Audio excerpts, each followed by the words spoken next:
Hey there, welcome back to Wealth Wednesday.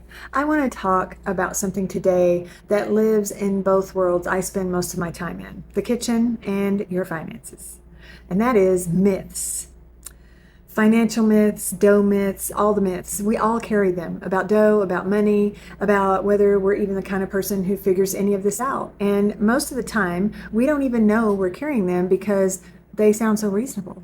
They sound like wisdom, but they're actually just fear with better branding. So let's clear some of them out. Myth number one, sourdough. You have to feed your starter every single day or it will die. Money. You have to constantly be watching your finances or everything will fall apart. That's why you hire me. Here's the truth about starters. They're more resilient than people give them credit for. A starter kept in the refrigerator can go weeks without feeding and come back really, really strong. It doesn't need daily attention unless you're baking daily. Just needs the right attention. Money works the same way. There's a version of financial management that looks like obsession. Checking balances compulsively, making decisions from anxiety, refreshing accounts like that's going to change something. That's not discipline. That's really fear that's wearing discipline's clothes. Real financial health is about consistent structure, not constant surveillance. And this is actually something I practice personally. Every morning I sit with gratitude. I journal, I review my goals, not from panic, but from intention. And there's a big difference. One of them drains you and the other one grounds you. And you don't have to hover over your money for it to grow. You just have to care for it well and then trust the process. Myth number two, sourdough myth. You need expensive specialty flour to make a good loaf of bread. Money myth. You need a lot of money before you can start building wealth. Look, basic flour makes good bread. I've seen it. I've baked it. And the idea that you need perfect ingredients before you begin is the exact same story that keeps people from starting their financial lives until conditions feel ideal. Until I make more. Until I pay off this debt. Until things settle down. Until. Wealth doesn't require a perfect starting point. It just requires a starting point. A small contribution made consistently outperforms a large one made occasionally every single time. Compound interest doesn't care how you began. It only responds to whether you did.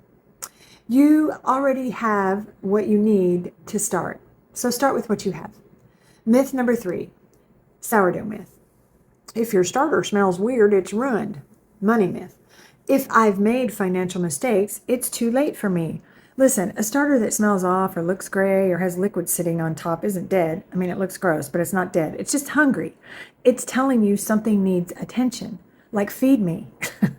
The same is true for finances that feel off. The debt that's grown quietly, the account that hasn't been looked at in years, the coverage that was never put in place. Listen, that's not failure. That's just information. It's feedback. The starter doesn't judge you for neglecting it. Maybe, I don't know. It's never told me that. It just needs feeding. And here's what I know from my personal life.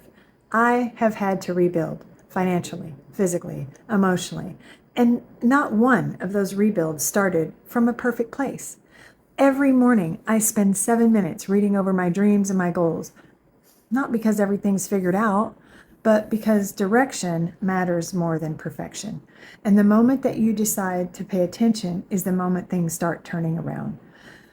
There's no version of too late that a little consistent attention can't begin to address.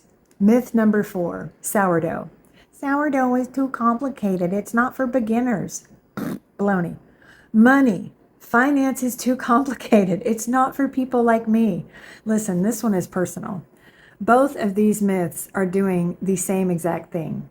It's creating a velvet rope around something that was never meant to be exclusive. Sourdough is flour, water, salt, and time. Yes, there's a learning curve. Yes, the first several loaves may disappoint you. Mine did, a lot of them. But the process itself is not gate-kept. And financial literacy works the same way. The foundation, protect what you have, build consistently, understand your options. All of this is available to everyone. Nobody is born knowing this. I wasn't. The people who figure it out aren't smarter. They're just the ones who decided the complexity wasn't a reason to stay out. I walk in nature. I move my body. I listen to something motivational every single day. Not because life is easy, but because I made a decision to keep showing up for mine. That decision is available to you too. Myth number 5, sourdough myth. A good loaf should happen quickly. We all know that's not right. 36 hours to build a loaf of sourdough bread. Money myth. If wealth is building slowly, something must be wrong. Listen, there's no rushing a good ferment. The best loaves come from the longest, slowest, most intentional processes.